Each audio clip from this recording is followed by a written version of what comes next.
अस्सलाम वालेकुम दोस्तों, कैसे हो? मुझे उम्मीद है कि आप सभी सही होंगे। न्यू अपडेट के साथ मैं आपके सामने फिर हाजिर हो चुके हैं। अगर आप कुवैत में रहते हैं, कुवैत की खबरों से हमेशा के लिए अपडेट रहना चाहते हैं तो ये वीडियो आप शुरू से लेकर आखिर तक देखते रहिए। इस वीडियो के अंदर मैं आपको पिछले 24 घंटे कोरोना वायरस रिपोर्ट के बारे में अपडेट करने वाला हूँ और फ्लाइट के हवाले से कुछ अपडेट करने वाला हूँ जो कि आपको जान लेना जरूरी है। तो चलिए फिर बिना देरी के वीडियो शुरू करते हैं, लेकिन उससे पहले मैं आपको बता देता हूँ, अगर आप हमारे चैनल पर पहली बार आए हैं तो चैनल को सब्सक्राइब करें और साथ ही साथ बेल आइकन जरूर प्रेस कर दें ताकि हमेशा आपको इसी तरीके से अपडेट मिलते हैं और आप हमेशा हमारे साथ में जुड़े रहें।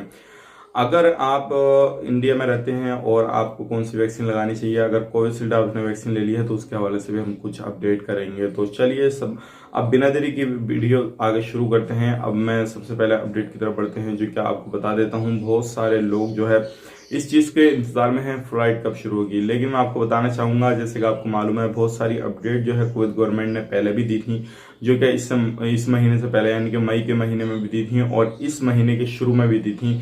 जो कि कहा गया था कि जून के लास्ट तक कुछ ना कुछ गुड न्यूज दे दी जाएगी फ्लाइट के हवाले से, एंट्री के हवाले से।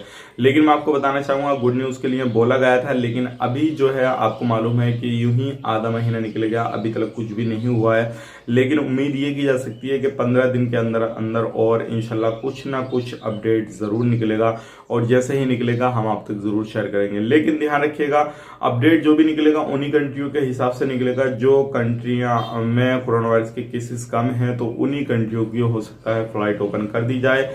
लेकिन जैसे ही कुछ होता है, इंडिया, बांग्लादेश, पाकिस्तान, ये जो फ्लाइट है इन कंट्रियों की, इनका थोड़ा मुश्किल है क्योंकि अभी भी कोरोना वायरस के जो केसेस हैं वो थोड़े ज्यादा निकल रहे हैं और जो है कोरोना वायरस के केसेस की बिना पे इन कंट्रियों को अभी भी हो सकता है एंट्री ना मिले। तो ये थी कुछ अपडेट। अब बात कर लेते हैं अगली अपडेट की तरफ। जो अगली अपडेट आ रही निकल के बारे कोविशील्ड वैक्सीन को लेकर।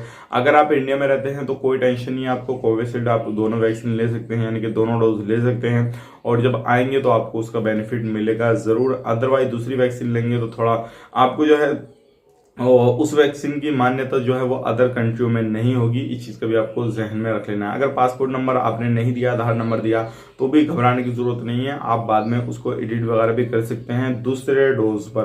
पहला डोज आपने ले लिया, कोई परेशानी है, दूसरा डोज जैसे लग पाएंगे तो आप उस चीज को जो है एडिट वगैरह कर सकते हैं। अब बात कर लेते हैं पिछले 24 घंटे कोरोना वायरस रिपोर्ट के बारे में। 11,316 नए टेस्ट हुए, टोटल टेस्ट हो चुके हैं 27,63,860। 1563 नए केसेस आए हैं, टोटल केसेस हो चुके हैं 3,29,526। 8 लोगों की मौत हुई है, टोटल मौत हो चुकी है 1828 की। 1464 नए रिकवरी हुई है, टोटल रिकवरी हो चुकी है 3,11,559। 16,139 अभी भी एक्टिव केस, सीरियस केस है 172। तो ये पिछले 24 घंटे कोरोना वायरस रिपोर्ट है। उम्मीद करता हूँ जो भी इन्फॉर्मेशन मैंने आपको दिया वो पसंद आई हो। पसंद हो तो लाइक करें, शेयर करें। मिलेंगे इस वीडियो में, तब तक के लिए आप अपना ख्याल रखें, अपनी फैमिली वालों का ख्याल रखें। Take care, bye bye.